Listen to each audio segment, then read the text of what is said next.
கேள்வி நேரம் நிகழ்ச்சிக்காக உங்கள் அனைவரையும் அன்போடு வரவேற்கின்றேன். இன்றைய கேள்வி நேரம் நிகழ்ச்சியில் நம்ம என்ன தலைப்பில் வாதிக்கப் போகிறோம் என்பதை ஒரு படத்தொகுப்பை பார்த்த பிறகு நம்ம கேள்வி நேரத்தில் பயணிக்கலாம்.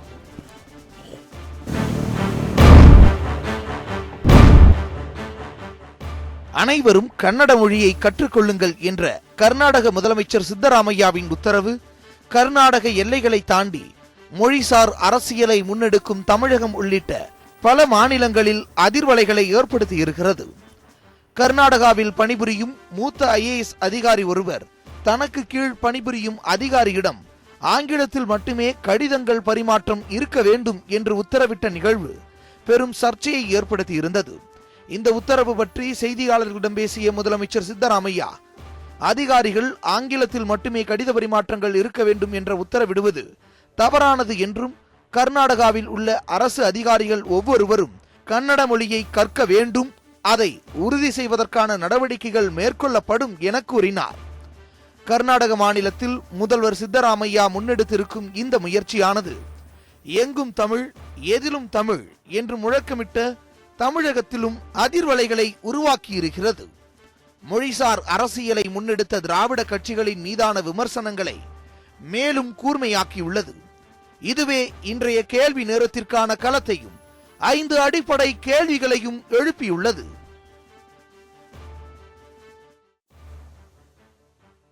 முதல்வர் சித்தராமையா மொழிசார் அரசியலை முன்னெடுப்பதன் பின்னணி மொழிப்பற்றா அரசியலா?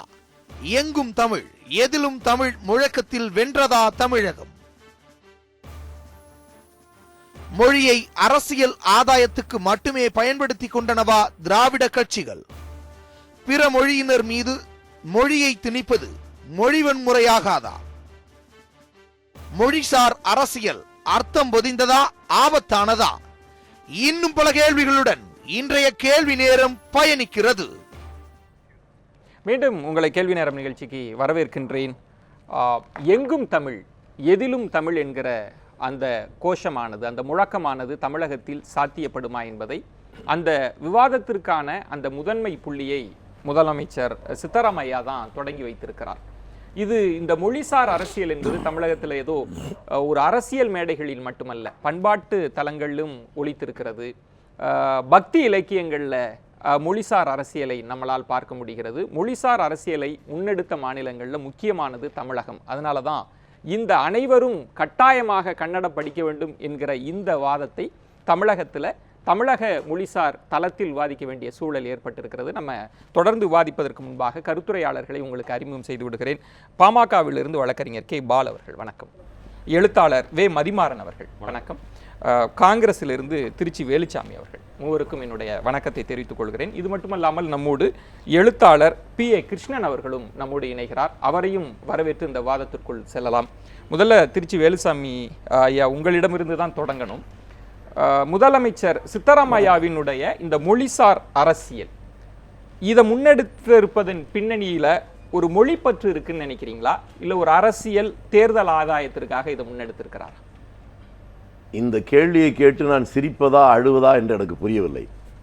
ஒரு காலகட்டத்திலே கர்நாடகத்தில் இருக்கிற கன்னடர்கள் எல்லாம் அது இன உணர்வாகட்டும் அல்லது மொழி அறிவாகட்டும் அதையெல்லாம் தமிழகத்திலிருந்து தமிழர்களிடத்தான் கற்றுக்கொண்டிருந்தார்கள். அவர்களுக்கு அப்படியெல்லாம் அந்த பண்பாடும் நாகரிகமும் இல்லாத காலத்திலேயே தமிழ்நாட்டில் அப்படிப்பட்ட உணர்வு மேலோங்கி இருந்தது. நாங்கள்லாம் தலைவர் காமராஜரை தலைவராக ஏற்றுக்கொண்டு வந்தவர்கள். தலைவர் காமராஜர்களுக்கு சரளமாக இந்தி பேச தெரியும், ஆங்கிலத்தை அற்புதமாக பேச தெரியும், தெலுங்கு கூட அவருக்கு தெரியும். ஆனால் பொது இடங்களிலே தமிழை தவிர அவர் எங்கும் எதையும் பேசியதே கிடையாது. அவர் கல்லூரியில் படிக்கவில்லை, சிறைச்சாலைகளில் தான் கற்றுக்கொண்டார்.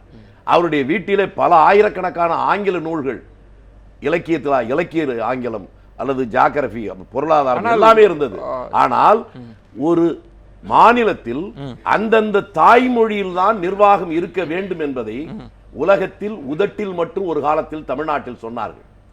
அதை கர்நாடகத்திலே சித்தராமையா செய்து நடைமுறையிலே கொண்டு வருவதை பார்த்தாவது தமிழகத்திலே இருக்கிற அரசியல்வாதிகள் அதிலிருந்து பாடத்தை கற்றுக்கொண்டு கடந்த காலத்திலே சொன்னதை இல்ல இத நீங்க அரசியலா பார்க்கலையா? ஒரு அரசியல் ஆதாயத்துக்காக இது அரசியல் அல்ல. இல்ல திருச்சி வேலுசாமி அவர்கள், உங்களுக்கு ஒரு நீண்ட நெடிய அனுபவம் இருக்கிறதுனால கேட்கிறேன். இதையே திராவிட இயக்கத்தினர் குறிப்பாக திமுக மேடைகள்ல பேசிய போது அன்றைக்கு காங்கிரசார் மொழியை வைத்து திமுக அரசியல் ஆக்குகிறது, அரசியல் செய்கிறதுன்னு விமர்சிச்சீங்க. சரியா தான் சொன்னோம். அவங்க அரசியல் ஆக்கினார்களே உண்மையிலே பேசினார்கள், செய்தார்களா என்பதுதான் கேள்வி. தமிழ்நாட்டிலே 67 வரை அரசு பள்ளிகள் எல்லாமே தமிழ் பள்ளிகள் தான் இருந்தது. 67க்கு பின்னாலே தான் ஆங்கில பள்ளிகள் வந்திருக்கிறது. அப்ப தமிழை யார் வளர்த்தார்கள்? தமிழை வளர்க்கிறோம் என்று சொல்லி அவர்களை வளர்த்துக் கொள்வது என்பது வேறு, தமிழை வளர்ப்பது என்பது வேறு. மதிமாறன் அவர்களிடம் முதல்ல கர்நாடகத்திலிருந்து நம்ம துவங்குவோம். அடுத்தடுத்த சுற்றுகள்ல தமிழகத்துல தான் பேச போகிறோம். இந்த சித்தராமையாவினுடைய இந்த முன்னெடுப்பை எப்படி பார்க்கிறீங்க? இது ரொம்ப மகிழ்ச்சியா இருக்குது, இதை நான் வரவேற்கிறேன். இன்னொன்று, அவர் மாநில அரசு அலுவலகங்கள் அப்படிங்கிறதோட நிறுத்தாம கர்நாடகத்துக்குள் இருக்கிற மத்திய அரசு அலுவலகங்களுக்குள்ளாரையும் கன்னட மொழியை கொண்டு வரணும், கட்டாயம்னு கொண்டு வர்றது ரொம்ப முக்கியம்னு கருதுறேன். ஏன்னா ஒரு மாநிலத்துக்குள் அந்த மாநில மொழியை பிரதிநிதிப்படுத்துவதும் அதை அதிகாரத்துக்கு கொண்டு போவதுங்கிறது ரொம்ப முக்கியமானது. அதில் தேசிய கட்சியாக இருக்கிற காங்கிரஸ், ஏன்னா இந்தியா முழுக்க பிற மொழிகள் மீது, மாநில மொழிகள் மீது ஆதிக்கம் செலுத்துவதும், இந்தி போன்ற ஒரு மொழியை மற்ற மாநில மக்கள் மீது திணித்த ஒரு கட்சி அது காங்கிரஸ். ஐயா பேசும்போது கூட சொன்னார். ஆனால் இங்கே நடந்த இந்திய எதிர்ப்பு போராட்டம் என்பது, திமுக நடத்திய இந்திய எதிர்ப்பு போராட்டம்ங்கிறது யாரை எதிர்த்து நடத்தினாங்கன்னா காங்கிரஸ் திணிப்பு. காங்கிரஸ் தமிழ் மீது திணித்த அந்த பாசிசத்தை எதிர்த்து தான் இங்கே மொழி உணர்வே வந்தது. அப்போ அந்த காங்கிரஸ்குள்ளேருந்து சீதாராமையா அதை செய்கிறாருங்கிறது ரொம்ப முக்கியமானது. இதுக்கு ஒரு அரசியல் நோக்கம் இருக்குது அப்படின்னு சொன்னாலும், அரசியல் லாபம் இருக்குன்னு சொன்னாலும் இது சிறப்பானது தான். சிறப்பானதாக திரு பாலு அவர்களிடம், தமிழகத்திலும் பெயர் பலகைகளில் தொடங்கி பாமக ஒரு முன்னெடுப்பை எடுத்த இயக்கம், சற்றொப்ப அதே தளத்திலிருந்து திராவிட கட்சிகளை விமர்சிக்கக்கூடிய இயக்கமாகவும் இருக்கிறது. நீங்க முதல்ல தமிழகத்திற்கு வந்துட வேண்டாம். முதலமைச்சர் சித்தராமையாவினுடைய இந்த முன்னெடுப்பை எப்படி பார்க்கிறீங்க? இது அவர் முயற்சி தான் செய்கிறார், இதை சாத்தியப்படுத்த முடியும்னு நினைக்கிறீங்களா? இல்லை, அவங்க இருவரும் சொன்னதை போன்று நானும் அதை வழிமொழிகிறேன். ஒரு நல்ல முயற்சி. உங்களுடைய தலைப்பில் ஒன்றை சொல்லுகிற, மொழி பற்றா அரசியலா என்று கீழே கூட ஆபத்தானதா என்று சொல்லுகிறீர்கள். அப்படி சொல்வதே தவறானது. ஏனென்றால் தாய்மொழி தான் ஒரு அடிப்படையான ஒரு விஷயம். தாய்மொழியில் ஒரு மாநில அரசோ அல்லது எல்லா அரசு அதிகாரிகளும் கட்டாயம் கன்னட மொழி படிக்கணும்னு சொல்றது, அதாவது பெரும்பான்மையான, இதுதான் முன்பு தமிழ் வழி கல்வியாக கொண்டு வரப்படுகின்ற பொழுதும் இதே பிரச்சனை முன்வைக்கப்பட்டது. ஏனென்று சொன்னால், தமிழ்நாட்டில் சிறுபான்மையினர்கள் இருக்கிறார்கள், எனவே அனைவரையும் கட்டாயமாக தமிழ் படிக்க சொல்வது என்ன நியாயம் என்று அப்பொழுது எழுப்பப்பட்டது. அதற்கு கலைஞர் கூட சில பதில்களை சொன்னார். ஆனால் என்ன மனநிலை தமிழகத்தில், இந்தியா முழுவதும் என்ன இருக்கிறது என்று சொன்னால், ஆங்கில மோகம் என்பது ஒரு மிகப்பெரிய அளவில் நமக்குள்ளே ஊடுருவி கொண்டு, ஆங்கிலத்தில் பேசினால்தான் கௌரவம், ஆங்கிலத்தில் படித்தால்தான் பெருமை, அதுதான் எல்லாவற்றிற்கும் வேலை கிடைக்கும் என்ற மனோபாவம் பெருகிவிட்ட காரணத்தினாலேயே இன்றைக்கு தாய்மொழியில் படிப்பது சரியா தவறா என்று விவாதம் நடத்தக்கூடிய தாய்மொழியில் இந்த விவாதம் அது அல்ல. அங்கு பணிபுரியக்கூடிய ஒவ்வொரு அரசு அதிகாரியும் கட்டாயம் கன்னட மொழியை படிச்சிருக்கணும். இப்போ நான் சொல்றேன், இப்போ மத்திய அரசு பணியிலிருந்து இங்கே ஐஏஎஸ் ஆஃபீஸர்ஸ் வராங்கல்ல, தமிழ்நாட்டுக்கு வராங்க, அவங்களுக்கு ஒரு பிரிவு, ஒரு கண்டிஷன் இருக்கு தெரியுங்களா? என்னன்னா, தமிழ்நாட்டிற்கு பணிக்கு வந்த பிறகு அவர் 10ஆம் வகுப்பு தமிழ் பாடத்தை அவர்கள் இங்க தமிழ்நாடு தேர்வாணையம் எழுதி அதில் தேர்ச்சி பெற வேண்டும் என்ற ஒரு பகுதி இருக்கிறது. அது நடைமுறைப்படுத்துவதில்லை, அதை முழுமையாக அவர்கள் பின்பற்றுவதில்லை. அது ஏதோ ஒரு பெயரளவிற்கு அந்த தேர்வு நடைபெற்று கொண்டிருக்கிறது. அது எதை காட்டுகிறது என்று சொன்னால், எந்த மக்களுக்கு நாம் பணியாற்றுகிறோமோ, எந்த மக்கள் அங்கே அதிகம் தாய்மொழியை, அந்த மொழியை பயன்படுத்துகிறார்களோ, அவர்களுக்கான ஒரு அரசாக, அதிகாரியாக அவர்கள் இருக்க வேண்டும் என்பதுதான். இதன் பொருள்தான் இப்பொழுது சொல்லியிருக்கக்கூடிய சீதாராமையா அவர்களுடைய கருத்து. நீங்க மொழி பற்றாதான் பார்க்கிறீங்க, இதற்கு பின்னணியில் அரசியல் ஆதாயம் இல்லை. அதாவது இதை தாண்டி நீங்க பாக்குறீங்க, இப்படி நீங்க பாத்தீங்கன்னா, மொழி பற்றாகத்தான் திராவிட இயக்கங்கள் அப்பொழுது நடத்தினார்கள் என்ற அண்ணன் சொன்ன மாதிரி வந்துடும். அன்னைக்கு பண்ணது அரசியல் பண்ணிட்டாங்க, இன்னைக்கும் சீதாராமையா அரசியல் இல்ல. அதை தான் சொல்றேன். நாங்க ஒரு மாநில மொழி, ஒரு தாய்மொழி, அவர்களுடைய மொழியில் அந்த அதிகாரிகள் செயல்பட வேண்டும் என்று சொல்லக்கூடிய இந்த அறிவிப்பை அங்கே உள்ளே இருக்கக்கூடிய அரசியலுக்குள் நாங்கள் செல்ல விரும்பாமல் இதை நாங்கள் வரவேற்கிறோம். கொள்கை அளவுல நிச்சயமா வரவேற்கிறோம். திரு PA கிருஷ்ணன் அவர்களிடம், அங்க இருக்கக்கூடிய ஒவ்வொரு அரசு அதிகாரியும் கட்டாயம் கன்னட மொழியை படிச்சிருக்கணும், ஏன்னா 2 அதிகாரிகளுக்கு இடையில ஆங்கிலத்தில் கடித தொடர்பு இருந்தது, அப்படிலாம் செய்யக்கூடாது என்பதுதான் முதலமைச்சரினுடைய உத்தரவாக இருக்கிறது. இது ஒரு மொழி, அந்த மொழியை, அந்த தாய்மொழியை அந்த மாநிலத்து மக்கள் மதிக்கிறார்கள், நேசிக்கிறார்கள் என்ற அளவுல பார்க்கலாமா இந்த உத்தரவை?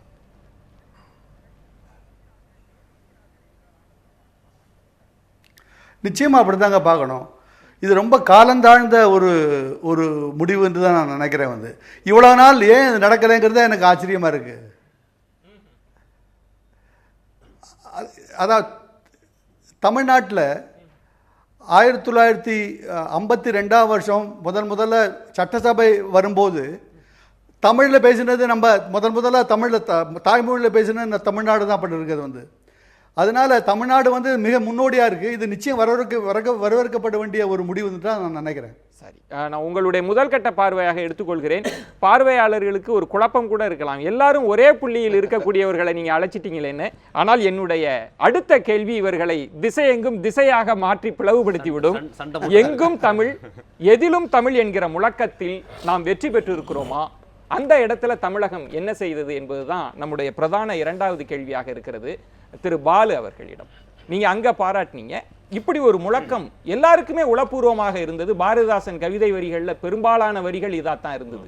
அதுல வெற்றி பெற்று இருக்கிறோமா, அல்லது தவறு என்றால் எங்கு நடந்தது? அதாவது எங்கும் தமிழ் எதிலும் தமிழ் என்று நாம் பேசிக் கொண்டிருக்கிறோம். ஆனால் எங்கே தமிழ் என்று சொல்லக்கூடிய நிலைமைதான் தமிழ்நாட்டிலே இருந்து கொண்டிருக்கிறது.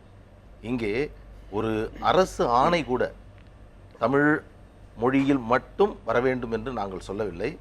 ஆங்கிலத்தில் வந்தால் அதோடு சேர்ந்து தமிழிலும் வர வேண்டும் என்று சொல்லக்கூடியது இன்றைக்கும் ஏட்டளவில் தான் இருந்து கொண்டிருக்கிறது.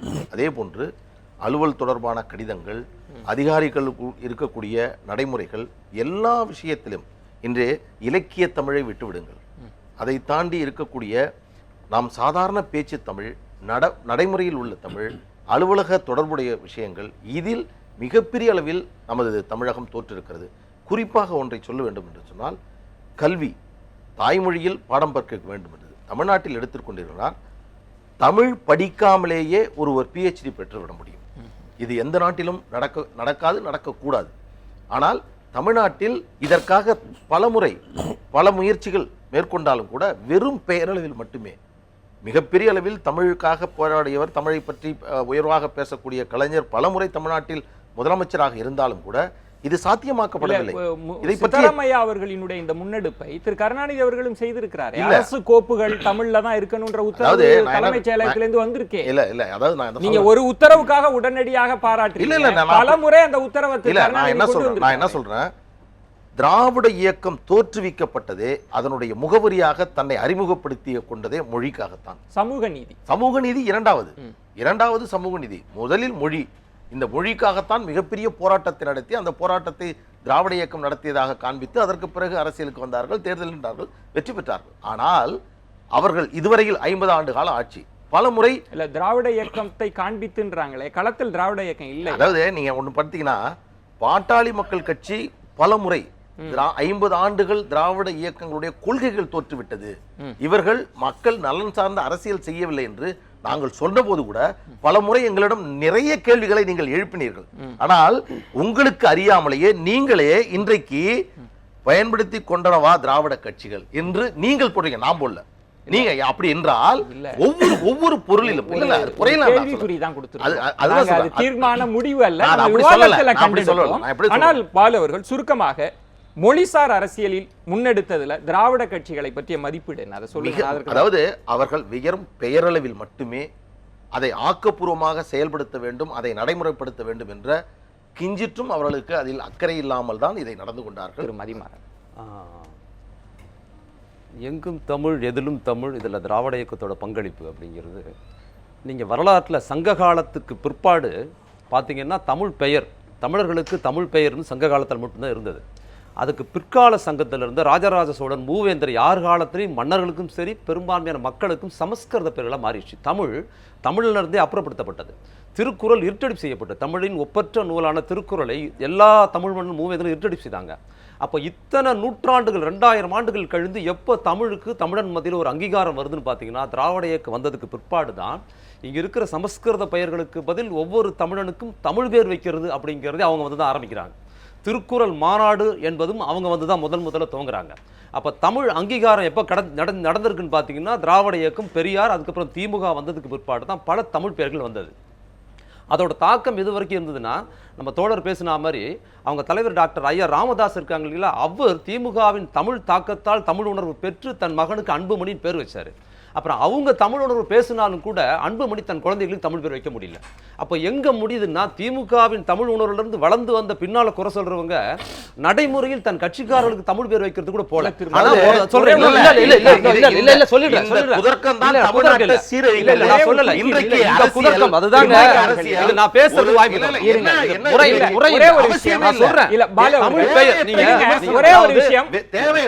திமுக திராவிட இயக்கம்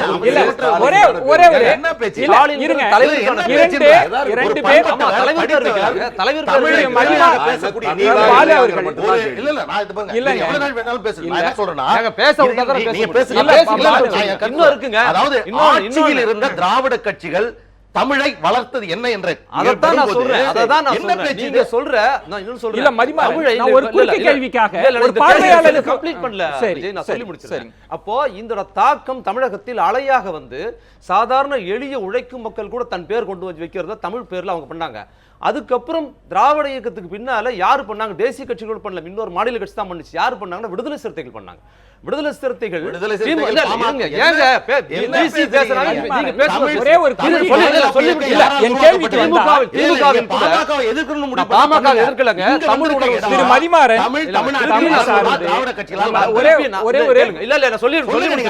ஒரே ஒரு இதுல திமுக கூட ஒரு ஒதுக்கீடு கொடுத்தது முஸ்லீம் கிறிஸ்துவர்களுக்கு தமிழ் பேர் வைக்கல.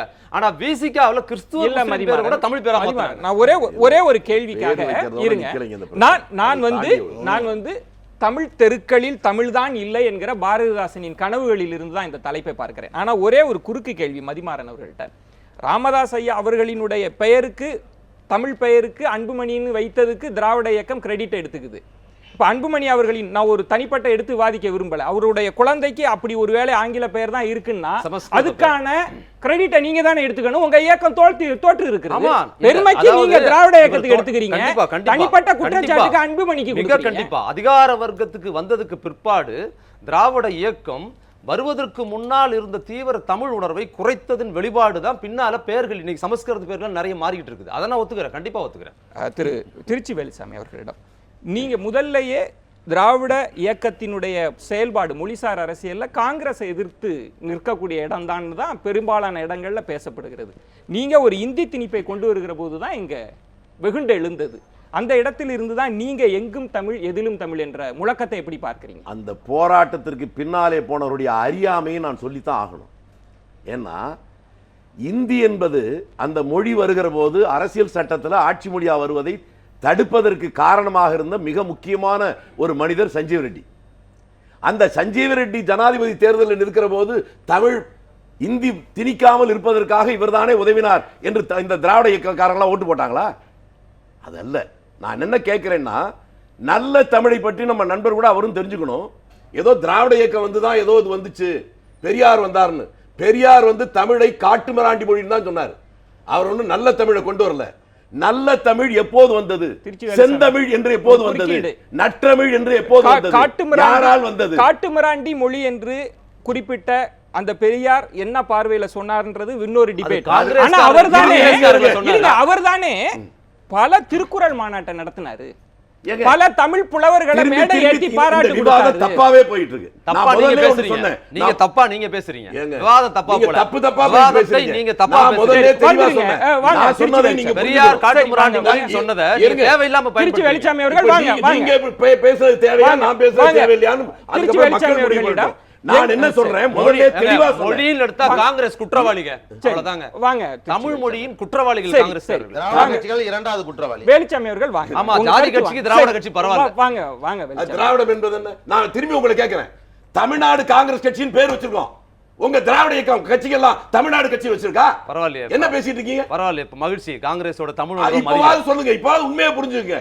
நான் சொல்ல வருவது என்னன்றா, தமிழ், நான் அதுக்கு தான் துவக்கத்திலே சொன்னேன், தலைவர் காமராஜருக்கு சரளமாக ஆங்கிலம் பேச தெரியும், மிக சரளமாக இந்தி பேச தெரியும், தெலுங்கு பேச தெரியும். சொல்லிட்டீங்க, அதெல்லாம் முதல்லயே வேற சொல்லுங்க. சொல்லிட்டீங்க மொத ரவுண்ட்லயே இதை. நீங்க மட்டும் அற்றவங்க பேசும்போது அவ்வளவு கோவம் ஆமாங்க. வருது. மணிமாறன், நீங்க அடிக்கடி வேண்டாம் குறுக்கிடுறீங்க. மணிமாறன். நீங்க தேவையில்லாம பேசுறீங்க. மணிமாறன், நேரமின்மை எனக்கு சரி, பெரிய பேசுங்க. பிரச்சனை. திருச்சி அவர் வச்சாங்க, சம்பந்தம் வாருங்கள். பெரியார் பத்தி பேசுறாரு. அப்ப நான் இதை கேட்க கூடாதா? எதை பத்தி பேசினாலும் பதில் தானே சொல்லணும். நீங்க பேசுறவங்க அடுத்த குறுக்கிட்டா கோவப்படுது. ஆனா நீங்க பேசிக்கிட்டே இல்ல, இருக்கீங்க. குறுக்கீடு நான் என்ன வேண்டாம். சொல்றேன் முதல்ல திருச்சி புரிஞ்சுக்க. வேலுச்சாமி. இவ்வளவு நேரத்துல அதை பேசிருக்கலாம். குறுக்கீடு இல்லாம பேசுங்க. குறுக்கீடு இல்லாம இருந்தா பேசலாம். பேசுங்க. நான் என்ன சொல்றேன், அவருக்கு இருந்த தமிழ் பற்று, தமிழ் பற்றாளர் என்று சொல்லிக்கொண்டு ஆங்கிலத்தில் பேசுவதுதான் உலகத்திலே தனக்கு பெரிய கௌரவம் நினைச்சுக்கிட்டாங்க. அப்படி காங்கிரஸ்காரன் யாரும் இல்ல. நல்ல தமிழை முதல்ல திருஞான சம்பந்தர் தான் கொண்டு வந்தாரு. செந்தமிழ் என்று யார் கொண்டு வந்தா? நற்றமிழ் என்று யார் சொன்னா? நான் கேட்கிறேன். தமிழ காமராஜர் முதலமைச்சராக வந்த போது 4000 பள்ளிக்கூடங்களை, மூடிய பள்ளிக்கூடங்கள் திறந்தது மட்டுமல்ல, 12000 பள்ளிக்கூடங்களை திறந்தார்.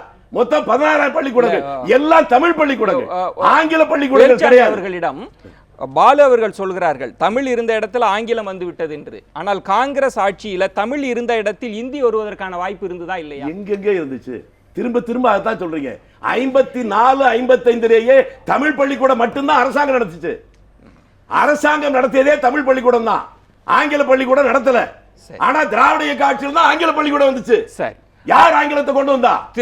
ஆங்கிலத்துல சரியாத ஆங்கிலத்தையே பேசுவதுதான் பெரிய நாகரிகம்னு காங்கிரஸ்கார யாரும் பேசல. ஒரு மொழி சார்ந்த தளம், மொழி சார்ந்துதான் தமிழகம் கொந்தளித்த பல காலகட்டங்கள் உண்டு. அப்படிதான் இந்த விவாதத்தை கட்டமைக்கிறதுலயும் ஒரு கொந்தளிப்பு இருப்பது நம்மளால தவிர்க்க முடியாத ஒரு சூழலாக இருக்கிறது அப்படின்றது சொல்ல வேண்டிய ஒண்ணு. இது என்னன்னு கேட்டா, எங்கும் தமிழ் எதிலும் தமிழ் சாத்தியமாங்கிற கேள்வியே ரொம்ப வருத்தமா இருக்கு. இந்திய மொழிகள்ல மூத்த மொழி தமிழ், அதுலயே இல்லைன்னா வேற எதுவும் செய்ய முடியாது. அது ஒன்று. இரண்டாவது, சித்தராமையா என்ற சரியான பார்வை கொண்டு வந்திருக்காருன்னா, ஒவ்வொரு மாநிலத்திலும் பாமரனுடைய பார்வையில அவர் பார்க்கிறார். ஒரு கிராமத்திலிருந்து வர்றவன், நான் எவ்வளவு போராடி இருக்காங்க. சும்மா நகர்ப்புறத்தில் உட்கார்ந்து இருக்கவங்களை அந்த வழி தெரியாது. கிராமப்புறத்தில் இருக்கவங்க அதிகாரியை பார்க்க போகிற போது அவனுக்கு தமிழ் தெரியவில்லை என்றால் அவன் படுகிற பாடு, அவருடைய வேதனை, அதை புரிந்து கொண்டு அவர் செய்தார். அது மாதிரி தமிழ்நாட்டில் கொண்டு வந்தா வாழ்த்துவோம். ஒரே ஒரு செய்தி விஜயன், ஐயா சொன்னதுல தமிழ்நாடு பத்தி சிறப்பா சொன்னாரு.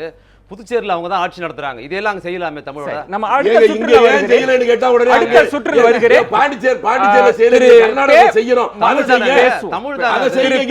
மணியரசன் அவர்களும் நம்மோடு இணைந்திருக்கிறார், தமிழ் தேசிய பேரியக்கம். வணக்கம் திரு மணியரசன். நான் இரண்டாவது கேள்வியையே உங்களிடம் முதல்ல வைத்து விடுகிறேன். இந்த எங்கும் தமிழ் எதிலும் தமிழ் என்கிற அந்த முழக்கத்தில், ஏன்னா முதலமைச்சர் சித்தராமையா அந்த முன்னெடுப்பை இன்றைக்கு செய்திருக்கிறார். இந்த முழக்கத்தில் வென்றிருக்கிறதா தமிழகம்? உங்களுடைய பார்வை என்ன?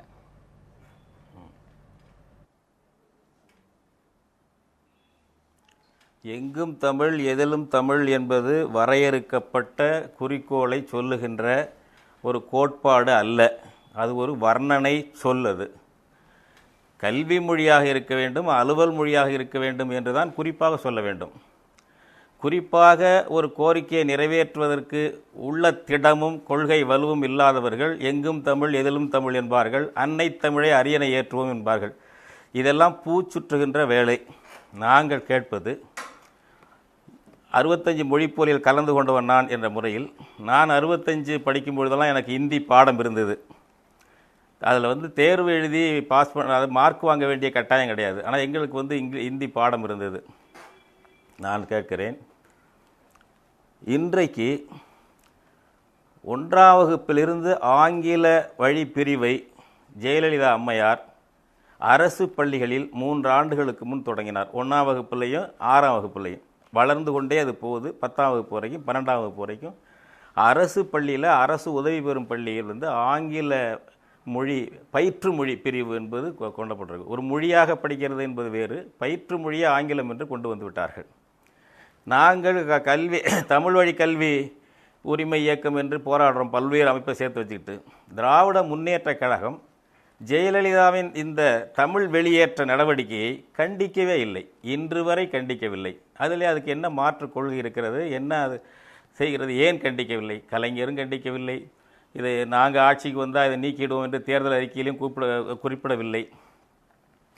இவர்களுக்கு மொழி என்பது ஒரு அளவுக்கு ஒரு பயன்பாட்டு கருவியாக இருக்கிறதே தவிர ஒரு மொழி கொள்கை என்பது இல்லை, உறுதியாகவே இல்லை. அண்ணா கொண்டு வந்த, இதை சொல்லிடுறேன், என்ன தாமதம் வந்தனால, அண்ணா கொண்டு வந்த இருமொழி கொள்கை 68 பார்த்தீங்கன்னா, முதல் விஷயம் பார்ட் 1 தமிழ் அல்லது ஏதாவது ஒரு இந்திய மொழி, Tamil or any other Indian language என்று தான் இருக்குது.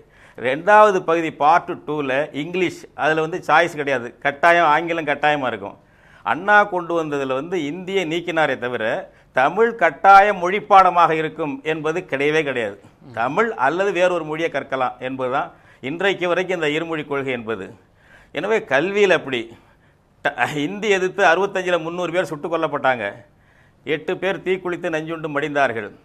டிஆர் பாலு மத்திய சாலை போக்குவரத்து நெடுஞ்சாலைத்துறை அமைச்சராக இருக்கும்போது தான் தமிழ்நாட்டில் வழி குறிப்புகளில் மைல்கல்களில் இந்தி எழுதுறது, வழி பலகைகளில் இந்தி எழுதுகிற பழக்கம் வந்தது. நாங்கள் போய் அதை அழித்தோம். அதை டிஆர் பாலு முதன்னு வந்தபோது தான் அப்புறம் எல்லாரும் இப்போ எழுதுகிறாங்க. தமிழ்நாடு முழுக்க நெடுஞ்சாலையில் பரவி போயிடுச்சு. இன்றைக்கி சிபிஎஸ்சி பள்ளிக்கூடம் ஒரு பக்கம், மெட்ரிகுலேஷன் பள்ளிக்கூடத்தை அதிகமாக கொடுத்தது அதிமுகவும் திமுகவும் தான். அதிமுகவில் அரங்கநாயகம் கல்வி அமைச்சர், திமுகவில் அன்பழகன் அவர்கள் கல்வி அமைச்சர். இவங்க தான் மாட்டுத் தொழுவத்தில் கூட மெட்ரிகுலேஷன் பள்ளி வைத்துக் கொள்ளலாம் என்று அங்கே தான் இந்தி பாடத்தை கொண்டு வர்றாங்க, ஒரு மொழி பாடமாக கொண்டு வர்றாங்க. திரு மணியரசன், சிபிஎஸ்சி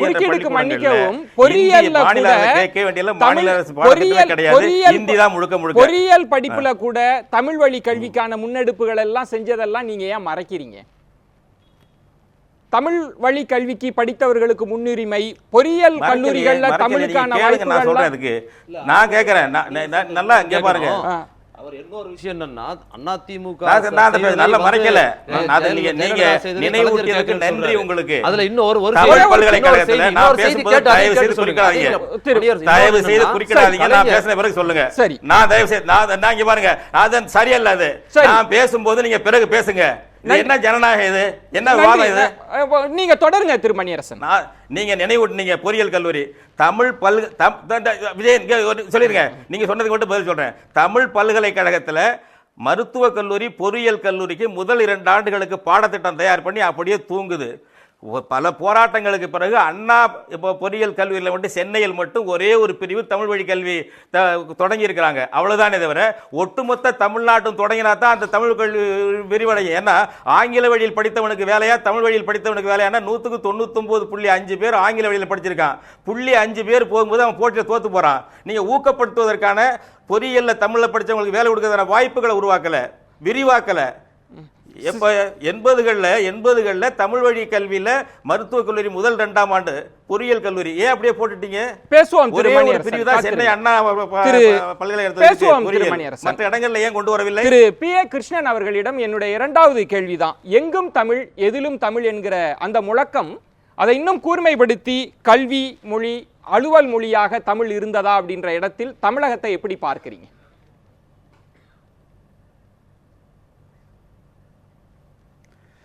அதாவது முதல்ல நண்பர் ஒரு சொன்னார், தமிழ்நாட்டில் தமிழ் பேரே திராவிட முன்னேற்ற கழகம், திராவிட இயக்கம் வந்த மாதிரி தான் வந்ததுங்கிறது.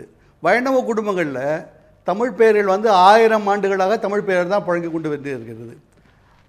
அலர்மேல் மங்கை, நம்பி என்ற பெயர்கள் பல வைணவர்கள் வைத்து கொண்டிருக்கிறார்கள். அது ஒன்று. 2வது, தமிழகத்தில் நான் படித்தது தமிழ் மீடியம் பள்ளிக்கூடத்தில் தான் படித்தேன். நான் ஆங்கிலம் படித்தது 6ஆம் வகுப்பிலிருந்து தான் ஆங்கிலம் படிக்க ஆரம்பித்தேன். அப்படி காங்கிரஸ் காலத்தில் அப்படி தான் தமிழ் வழி கல்வி தான் இருந்தது. தமிழில் தான் படிப்பு SSLC வரையும் நடந்தது. அது மாற்றப்பட்டது திராவிட அரசு வந்த பிறகுதான் என்பது ஒரு மறுக்க முடியாத உண்மை. இன்னொன்று முக்கியமான ஒரு செய்தி நான் கூற விரும்புகிறேன். இன்றைக்கு தமிழுக்கு ஒரு ஸ்டாண்டர்ட் அகராதி, அகரம் முதலி இருக்கிறதா? இல்லை என்று தான் சொல்ல வேண்டும். வையாபுரி பிள்ளையினுடைய தலைமையில் 1936ஆம் ஆண்டு தமிழ் லெக்சிகன் வந்தது. இன்று வரை அதற்கு மறுபதிப்பு கிடையாது. கலைச்சொற்களுக்கு தஞ்சை பல்கலைக்கழகம் ஒரு புத்தகத்தை வெளியிட்டது. இன்று வரை அதுக்கு மறுபதிப்பு கிடையாது. எனவே தமிழ் என்று சொல்லிக்கொண்டு நமது தமிழ் என்கிற அந்த ஒரு அடையாளத்தின் மீது தான் நமக்கு ஒரு பற்று இருக்கிறதே தவிர, மொழியின் மீது உண்மையான பற்று இருந்தால், அது ஒரு சப்ஸ்டன்ஸ் இருந்தால், அதுக்கு மொழிங்கிற பற்று இருந்தால் நாம் இது மாதிரி நடந்திருக்க மாட்டோம். எனவே எங்கும் தமிழ் எதிலும் தமிழ் என்பது ஒரு கூச்சலாகத்தான் இருக்குதே தவிர, தமிழுக்கு நாம் இதுவரை ஒன்றும் செய்யவில்லை என்றுதான் நான் நினைக்கிறேன். சரி, நம்ம தொடர்ந்து பேச வேண்டியிருக்கிறது. முக்கியமான சொன்ன செய்தியில சரி. அவர் வைணவ குடும்பங்கள்னு சொன்ன மாதிரி தமிழ் சைவ குடும்பங்கள்லயும் நிறைய தமிழ், அவர் வைணவருங்கிறதுனால சொல்றாருன்னு தெரியல, சைவ குடும்பங்களையும் அது இருந்தது. ஆனா என்னன்னா அரசியல் ஆக்குவதும் தமிழ் பெயர் வைப்பது என்பது சாதாரண எளிய மக்கள் இருந்து விரிவா இருக்கிற மக்கள் வரைக்கும் செய்யணும் என்பதை திராவிட இயக்கம் தான் செஞ்சது. மொழி உணர்வு இல்லாத, அதாவது மொழி அறிவு இல்லாதவர்கள் கூட மொழி உணர்வு திராவிட இயக்கம் வந்ததுக்கு பிற்பாடு தான் வந்தது. சரி, நம்ம ஏன்னா திராவிட கட்சிகளின் சார்பாக, பிரதான 2 கட்சிகளின் சார்பாக நம்ம யாரும் பிரதிநிதிகள் இங்கு இல்லை. ஆனாலும் இந்த குற்றச்சாட்டை கொள்கை அளவுல விமர்சனமாக நம்ம கொண்டு போக முடியுமான்றதுதான் நம்முடைய 3வது கேள்வி. ஒரு சிறிய விளம்பர இடைவேளைக்கு பிறகு பேசலாம். அது மொழியை அரசியல் ஆதாயத்திற்கு மட்டுமே இந்த கட்சிகள் பயன்படுத்தி கொண்டதா, அல்லது இந்த கட்சிகள் மொழிக்கு எதுவுமே செய்யலன்னு அப்படி பொத்தாம் பொதுவாக ஒரு விமர்சனத்தை முன் வச்சிட முடியுமா? பேசலாம். ஒரு சிறிய விளம்பர இடைவேளைக்கு பிறகு பொறுத்துருங்க.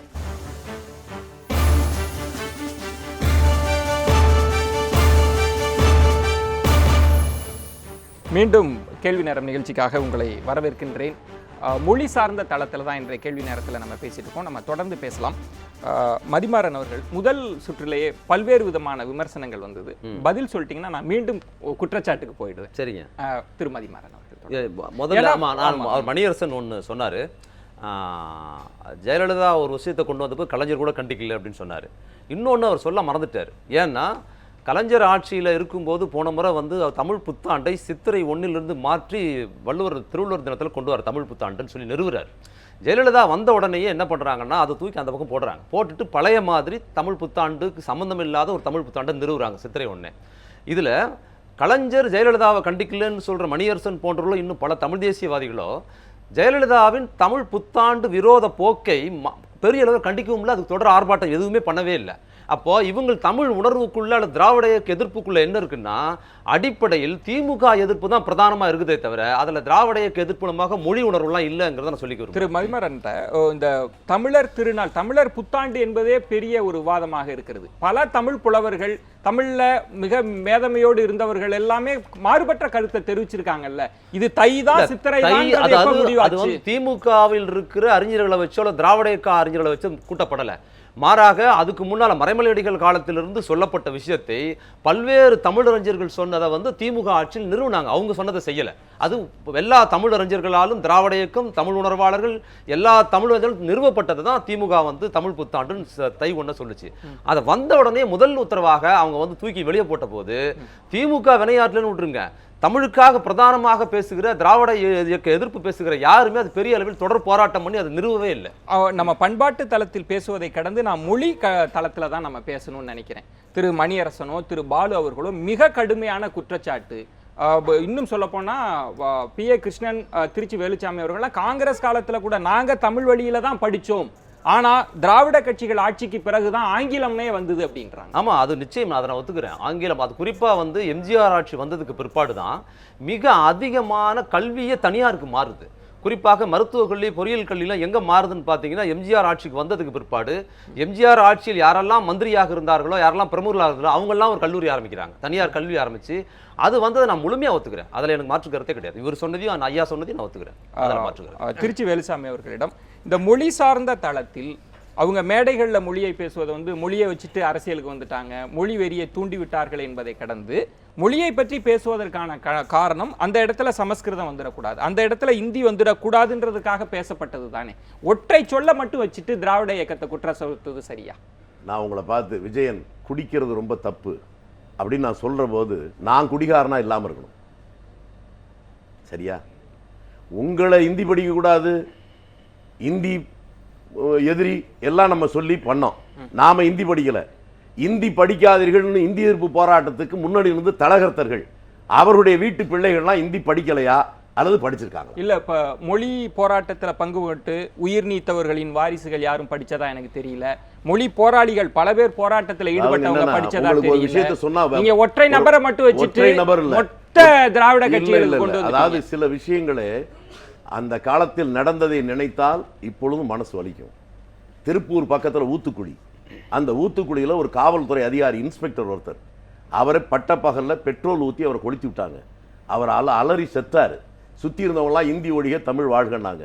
செத்து போனவருடைய பேர் ராமசாமின்னு பேர். அவருக்கு ஒரே ஒரு பெண் குழந்தை தான். அந்த பெண் குழந்தைக்கு பேர் என்ன தெரியுங்களா? தமிழ்ச்செல்வி. அவரை பெட்ரோல் ஊற்றி கொளுத்தி வைத்தவர்கள் மொழிப்போர் தியாகிகளாக கொண்டாடப்பட்டார்கள். நான் என்ன சொல்ல வர்றேன்னா, பேசுவது மற்றவர்களுக்கு உபதேசம் செய்வது என்பது வேறு. நடைமுறை வாழ்க்கையில் அதிகாரத்தில் இருக்கிற போது அந்த தமிழ் மொழி வளர்ச்சிக்கு நீங்க கூட கேட்டீங்க, தமிழ் மொழியில படிப்பதற்காக சில முன்னெடுப்பு எடுத்தார்கள்னு. எதை செய்திருந்தால் அது ஆக்கரீதியா இருந்திருக்கும். வேலை வாய்ப்பை தருகிற போது தமிழ் மொழியில் கற்றவர்களுக்கு முன்னுரிமை அப்படின்னு சொல்லி இருந்தா அதிக பேர் வந்திருப்பாங்க. நம்ம திரு பாலு அவர்களிடம் கல்வி மொழியாக, அலுவல் மொழியாக இந்த மொழியை கொண்டு வந்ததுல இங்க பெரும்பாலும் ஆட்சி பீடத்தில் இருந்தவர்கள் தான் குற்றச்சாட்டுக்கு உள்ளாக்கப்படுகிறார்கள். திமுக, அதிமுக அவர்கள் மொழி சார்ந்த தளத்தில் இயங்கியதை எப்படி பார்க்கிறீங்க? அதாவது மொழி அரசியலை அரசியல் ஆதாயத்திற்காகத்தான் திராவிட கட்சிகள் பயன்படுத்தியது என்று சொல்வதற்கான ஏராளமான ஆதாரங்களை, சான்றுகளை நம்மால் வழங்க முடியும். ஏனென்றால் 50 ஆண்டு காலம் அதை திமுக, அதிமுக என்று நான் பிரிக்க விரும்பவில்லை. திமுகவிற்கு முதன்மையான பங்கு, ஏனென்றால் அவர்கள் தான் முதலில் துவங்கினார்கள், அவர்கள் தான் அந்த மொழிப்போரை கையில் எடுத்து நடத்தினர்.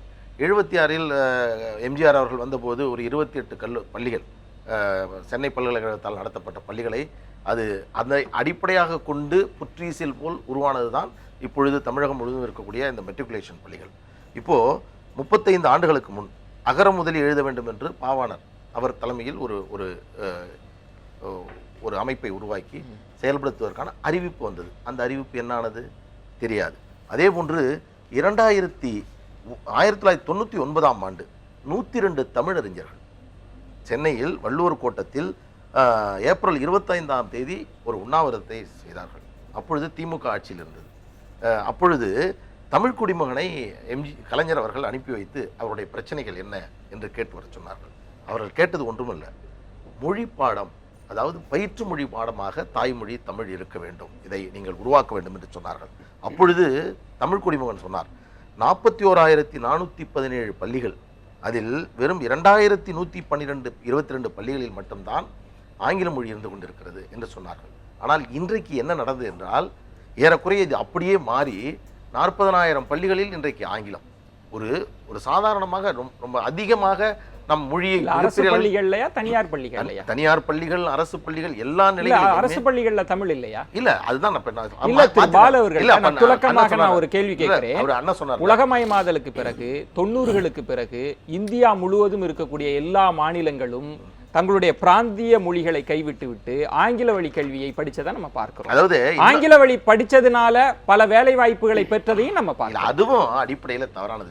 அதை விட்டுட்டு சொல்றேன், நமக்குள்ள ஒரு எண்ணம் என்னென்றால், ஆங்கிலம் உலகம் முழுவதும் பேசப்படுகிற மொழி என்ற ஒரு பார்வையும் சிந்தனையும் நமக்கு இருக்கிறது. உலகத்திலேயே அதிகமாக பேசப்படுகிற மொழி சீன மொழி தான். 96 கோடி பேர் சீன மொழியை பேசுகிறார்கள். 2வது மொழி ஸ்பானிஷ் மொழி.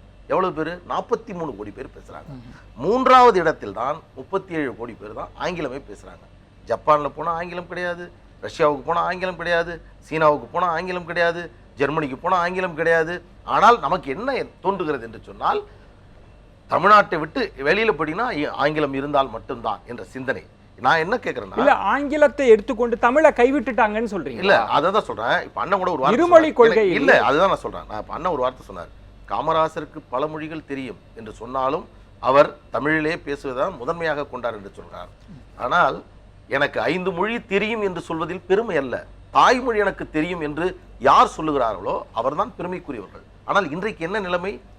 1வதிலிருந்து 10வது 12வது வரை தமிழை ஒரு பாடமாகவே படிக்காமல், ஒரு மொழி பாடமாக கூட, இன்றைக்கு அறிவு சார்ந்தவர்கள் இயற்கையாக ஒரு அறிவு ஒரு மனிதனுக்கு வளரும் என்று சொன்னால் அவன் தாய்மொழியில் படித்தால்தான் வளரும் என்பது இயற்கை.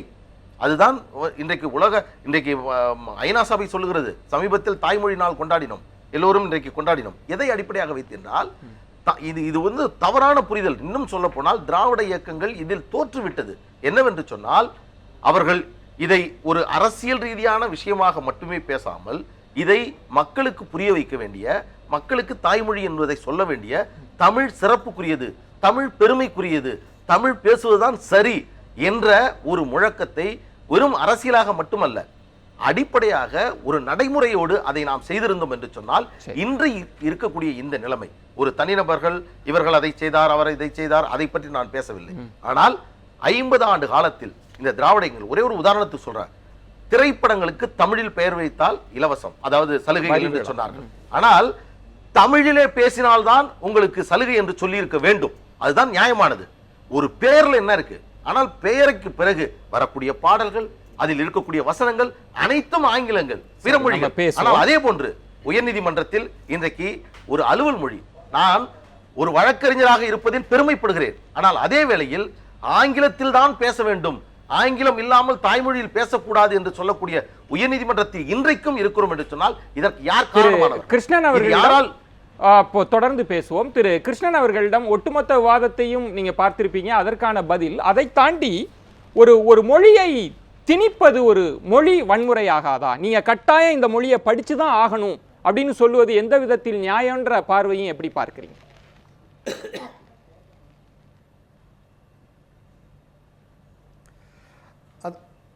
அதாவது ஒன்று நான் நிச்சயம் விளக்கி ஆகணும்.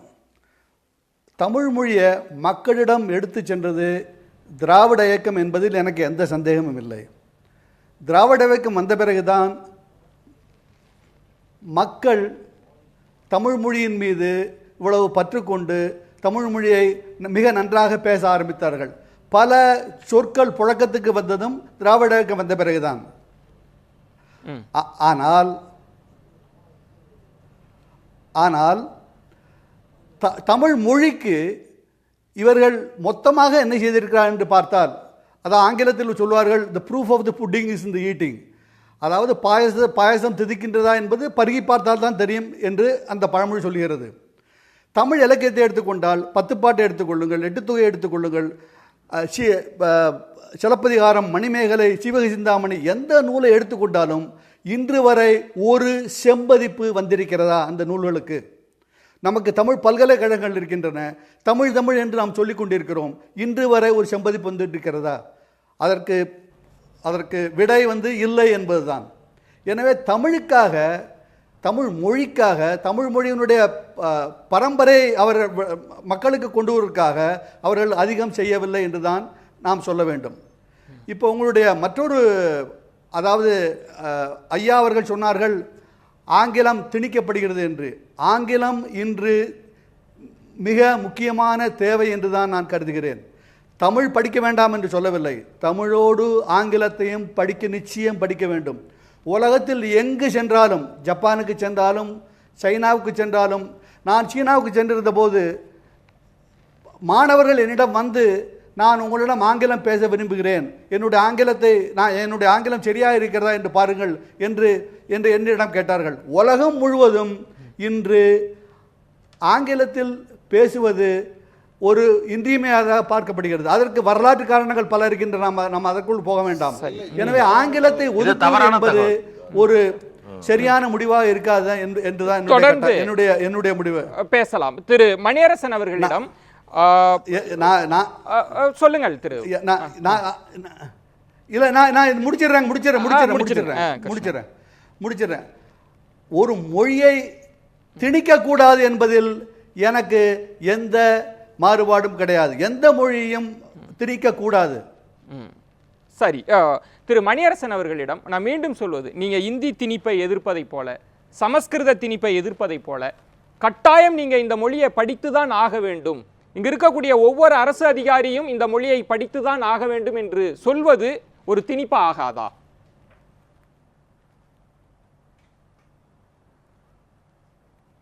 அதாவது தமிழ்நாட்டில் தமிழை படிக்கணுங்கிறது திணிப்பு ஆகாதாங்கிறீங்க. இதுபோல் இங்கிலாந்தில் ஒரு வாதம் நடத்த முடியுமா? ஸ்பெயினில் நடத்த முடியுமா? சீனாவில் நடத்த முடியுமா? தமிழ்நாட்டில் தமிழை படிப்பது, அப்புறம் எதுக்கு தமிழ்நாடு மொழி வழி மாநிலமாக பிரிக்கப்படணும்? உலகம் பூரா மொழி அடிப்படையில் சொல்லுங்க, ஒரு தேசிய அடிப்படையில் தாயகம் அமைக்கப்பட்டிருக்கு. அந்த தேசிய மொழி, தமிழ்நாட்டுக்கு தேசிய மொழி தமிழ் தான். இந்த மொழியை இங்கே பணியாற்றக்கூடிய ஒரு அதிகாரி கட்டாயம் படிக்க வேண்டும். தமிழ் தான் இங்கே அலுவல் மொழி, மாநில அலுவல் மொழி தமிழ் தான். இதை படிப்பது திணிப்பது என்றால் தமிழ்நாட்டை ஒரு இனமாக அங்கீகரிக்கவே மறுப்பதாக அர்த்தம். அது தமிழ் மொழியை ஒரு மொழியாக மறுக்கிறதாக அர்த்தம். அது ஒன்று. ரெண்டாவது, இந்த வாதத்தில் மொழி கொள்கையை பற்றி பேசணுங்க வாதம். இதை கட்சிக்காரவங்க சண்டை போட்டுக்கிற மாதிரி திருப்பி நீ அங்கே போன நான் அங்கே போனேன்னு பேசுகிறா என்ன அர்த்தம்? மொழிக் கொள்கை என்பது என்ன? ஆங்கிலத்தை ஒரு மொழி பாடமாக படிக்க வேண்டாம் என்று நாம் யாரும் சொல்லலை. ஒரு லாங்குவேஜ், அதை படிக்கலாம். பயிற்று மொழி தமிழாக இருக்கணும், கட்டாய பாடமொழி தமிழாக இருக்கணும். இதுதான் கல்வி மொழி கொள்கை. இதை பற்றி என்ன சொல்கிறீங்கன்னு கேட்குறோம், அவ்வளோதான். அடுத்தது அலுவல் மொழி தமிழ்நாட்டில் தமிழாக தான் இருக்கணும். அரசமைப்பு சட்டத்தில் விதி இருக்குது, அதன்படி உயர்நீதிமன்றத்தில் தமிழை வழக்கு மொழியாக கொண்டு வரலாம். முதல் முயற்சியில் தோல்வி ஏற்பட்டிருக்கு. அடுத்தடுத்து யாரும் இவங்க முயற்சி பண்ணவே இல்லை. இதுபோல் ஒரு அலுவல் மொழியாக கல்வி மொழியாக கொண்டு வரதுக்கு முயற்சி பண்ணலை. இந்த விவாதங்கிறத அந்த முயற்சியாக தூண்டணும். இப்போ தோழர் மதிமாறன் சொன்னார், நாங்கள் ஜெயலலிதா கொண்டு வந்த சித்திரைங்கிறத ஏற்கவில்லை. அது கருத்து அறிஞர்கிட்ட இருக்குது. நாங்கள் தை ஒன்றைத்தான். ஏன்னா மறைமலை அடிகளாரும் தமிழ் அறிஞர்களும் 1921ஆம் ஆண்டு பச்சையப்பன் கல்லூரியில் கூடி நிறைவேற்றிய தீர்மானம் அது. திருவள்ளுவர் ஆண்டு கடைபிடிக்கணும், திருவள்ளுவர் நாள் கடைபிடிக்கணும், அதுதான் நமக்கு ஆண்டா இருக்கணும் என்று அதை திமுக எடுத்துக்கொண்டது பாராட்டுவோம். அதுக்கு ஒரு அரசு ஆணை போட்டார்கள். முதல்லையே போட்டார், 70களிலே கலைஞர் ஆட்சியில் போட்டாங்க அரசு ஆணை. அது அவங்களுடைய ரெக்கார்டில் மட்டும் இருக்குது, அதாவது இந்த நாள் குறிப்பேடுகள் இருக்குது, அதெல்லாம் பாராட்டுவோம். ஆனால் இதை நீங்கள் எதிர்க்கவில்லை, ஆர்ப்பாட்டம் நடத்தவில்லை என்றால் திமுக எதிர்த்து ஆர்ப்பாட்டம் நடந்துச்சா? ஜெயலலிதா சித்திரை தான் தமிழ் முத்தாண்டு என்று மாற்றியதை எழுத்து திமுக என்ன போராட்டம் நடந்துச்சு? இது லாவணி கச்சேரி மாதிரி போயிடுது. நமக்கு என்ன தேவை? தமிழ் புத்தாண்டு தை 1 தான் நல்லா சிறப்பு, அவ்வளோதான். அதில் ஒன்றும் மாற்றம் இல்லை. யாருமே காங்கிரஸ் எதுவுமே செய்யவில்லையா? 1956 ஆட்சி மொழி சட்டம் காங்கிரஸ் கொண்டு வந்தது. கல்லூரியில் தமிழ் பயிற்று மொழி வகுப்பை சி சுப்பிரமணியம் தொடங்கி வைத்தார். வளரவில்லை என்று பேசுகிறோம். ஏன்னா யாருமே எதுவுமே செய்யவில்லை என்பதில்லை. இப்போ இங்கே சொன்னாங்க, பாவாணர் தலைமையில் எம்ஜிஆர் காலத்தில் தொடங்கி வைக்கப்பட்ட சொற்பிறப்பியல் அகர முதலி பல்வேறு மடலங்கள், பல்வேறு தொகுப்புகள் வந்துவிட்டது, இன்னும் வரப்போகிறது. அது அப்படியே நின்று விடவில்லை, அது தொடர்ந்து நடக்குது. அது அண்ணா திமுக ஆட்சி நடக்குது, திமுக ஆட்சி நடந்துகிட்டு தான் இருக்குது, தனியாக நடந்துகிட்டு தான் இருக்குது. அதுக்கு பொறுப்பாளர்கள் இருக்காங்க. எனவே எதுவுமே செம்பதிப்பு வரவில்லை. செம்பதிப்பு ஏன் செம்பதிப்பு வரல? சிலப்பதிகாரம் எத்தனையோ செம்பதிப்பு வந்திருக்கு. இவர் நம்முடைய வேங்கசாமி நாட்டார் உரையெல்லாம் திரும்ப திரும்ப பதிக்கப்பட்டு தான் இருக்குது. இப்போ பல வகையில் புலியூர் கேசியன் போட்டிருக்காரு. நீங்கள் அதெல்லாம் செம்பதிப்பு இல்லைன்னு வேணா சொல்லலாம். அடுத்தது வைணவன் தமிழை கொண்டு வந்தது நண்பர் கிருஷ்ணன் சொல்றாரு. எந்த ஜீயர் தமிழில் பேசுறாரு, எந்த ஜீயர் தமிழில் பேசுகிறாரு, எந்த வைணவ கோயிலையாவது தமிழ் இருக்குங்களா? ஆனால் என்னை பொறுத்த இருங்க, குறுக்கிடாதீங்க, தயவு செய்து குறுக்கிடாதீங்க. எனக்கு வைணவம் சைவம் எல்லாம் ஒன்று தான். ஆனால் இதெல்லாம் பழைய தொடக்கத்தில் தமிழர் மதங்கள் தான். பாவாணர் அதை எழுதியிருக்காரு. மாலியமும் சிவனியமும் தமிழர் மதங்கள் தான். ஆனால் சைவத்திலேயாவது ஒரு நம்ம தமிழ்நாட்டு பிரிவு சைவ சித்தாந்தத்தை எடுத்துக்கொண்டு மடங்கள், நீ குன்றக்குடி மடமாக இருக்கட்டும், பேரூர் ஆதீனமாக இருக்கட்டும், தமிழுக்கு முன்னுரிமை கொடுக்குறாங்க, தமிழை நடத்துகிறாங்க. வைணவத்தில் எந்த ஜீயர் நடத்துறாரு? எந்த அக்ரகாரத்துல வைணவத்துல தமிழ் பேர் வச்சிருக்காங்க? நம்ம பதில் வாங்கிக்கலாம். ஏன் வைக்க கூடாது? தமிழர் மதம் தானே அது. நீங்க அதை கைப்பற்றிக்கிட்டா ஆரிய மயமாக்கி அதை சமஸ்கிருத மயமாக்கி விட்டீர்கள். திரு மதிமாறன் அவர்களிடம் உங்களிடமிருந்து ஆரம்பிக்கிறேன். நேரம் எனக்கு கடைசியில் ஒரு செய்தி சொல்லிடுறேன். இப்போ தமிழ் மொழிக்கான நெருக்கடி அப்படின்னு பார்க்கணும். அதை வெறும் ஆங்கிலம் மட்டும்தான் தமிழுக்கான நெருக்கடின்னு பார்க்கறது ஒரு அறிவியல் ரீதியாவோ அல்லது வரலாற்று ரீதியாக கண்ணோட்டம் கிடையாது. தமிழ் ஆங்கிலம் இன்னைக்கு நெருக்கடியாக இருக்கலாம், அலுவலக மொழியோ புழக்கத்திலேயோ. ஆனால் வரலாற்று ரீதியாக தமிழுக்கு பெரிய நெருக்கடி தொடர்ந்து எதனால்னா சமஸ்கிருதத்தினால.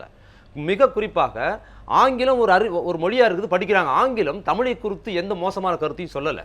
மாறாக சமஸ்கிருதம் ஒரு தேவ பாஷையாகவும் தமிழ் ஒரு நீச பாஷையாகவும் சமஸ்கிருதம் டாமினேட் பண்ணுச்சு தமிழை, இழிவான மொழி. அதனால தான் கோயில் அர்ச்சனை செய்வதற்கு கூட தமிழ் தடுக்கப்பட்டது. தேவார திருவாசலாம் தெருவில் தான் பாட முடியுமே தவிர அர்ச்சனை செய்வதற்கு தமிழ் அங்கீகரிக்கப்படலை என்பது தொடர்ந்து வரலாற்றில் என்னன்னு பார்த்தீங்கன்னா, சமஸ்கிருதம் தமிழ் மேல் உட்கார்ந்து கொண்டு தமிழையும் நீச மொழி உள்ள நீ பூஜை செய்யறதுக்கு அது அனுமதி கிடையாது.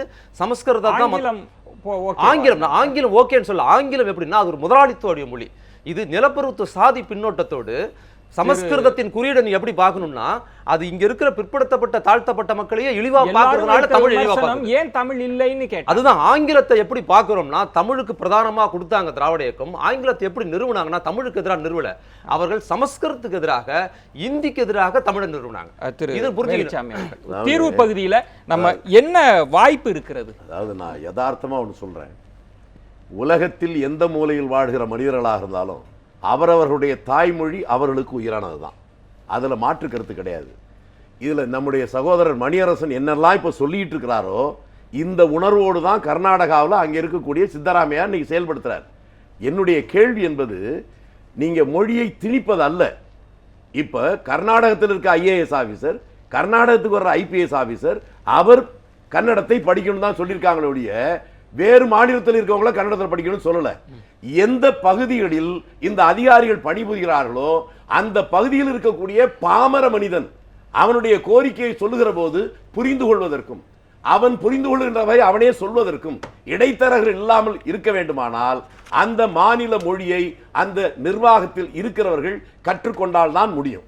ஆக பாமரனுடைய பார்வையில் மிக சரியான முன்னெடுப்பை அவர் செய்திருக்கிறார். பல மாநிலங்கள்ல நிர்வாக ரீதியான சிக்கல் இருக்குன்னு தானே இது முழுமையாக அமல்படுத்தப்பட முடியல.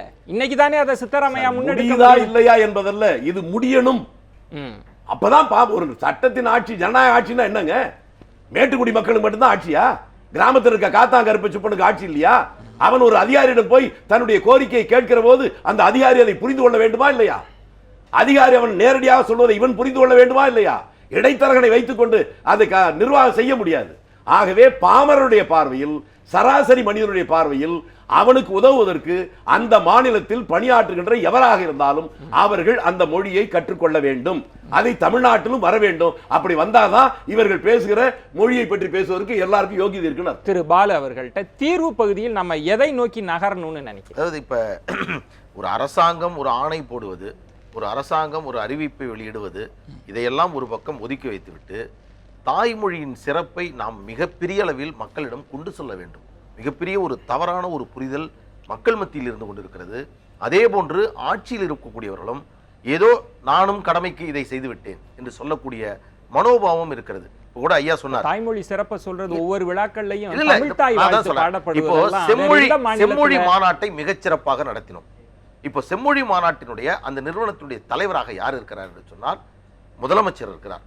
அதற்கு பிறகு கலைஞர் காலத்திலும் சரி, ஜெயலலிதா காலத்திலும் சரி, இன்றைக்கு வரை அந்த அலுவலகத்திற்கு அல்லது அந்த அலுவலக அதிகாரிகளை அழைத்து பேசியவர்கள் எத்தனை மணியிடம் பேசியிருக்கிறோம். இன்னும் சொல்ல போனால் இன்றைக்கு தமிழ்நாட்டில் இப்படி இருக்கக்கூடிய நிலைமையை மாற்ற வேண்டும், ஒரு தாய்மொழி உணர்வு, தமிழ் உணர்வு மேலோங்கி நிற்க வேண்டும் என்று சொன்னால் எல்லா நிலைகளிலும் அதை நாம் முன்னெடுத்து செல்ல வேண்டும்.